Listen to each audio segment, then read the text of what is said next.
Login failed on Wealthfront App Fix. You open the Wealthfront app to check your portfolio or savings balance, and instead of your dashboard, you get the dreaded message login failed. It's frustrating, but here's the surprising truth. Most of these issues come from simple technical hiccups you can fix yourself. Start with your internet connection.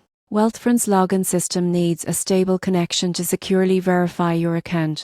If you're on public Wi-Fi, switch to mobile data or your home network. Even short drops in connectivity can block your login. Next, check for an app update. Open your App Store or Google Play, search Wealthfront, and hit Update if available. Older app versions often become incompatible after new security patches or backend upgrades. Then, re-enter your username and password manually. Avoid using saved passwords or autofill tools. They can contain old or incorrect credentials. If you've recently changed your password, be sure to type in the new one. If you use Face It or fingerprint login, turn it off temporarily and log in manually. This refreshes your stored authentication data and often resolves the issue. Still not working? Clear the cache. On Android, go to Settings, Apps, Wealthfront Stored Clear Cache. On iPhone, delete and reinstall the app that resets any corrupted data without affecting your account. Also, check that your device's date and time settings are automatic.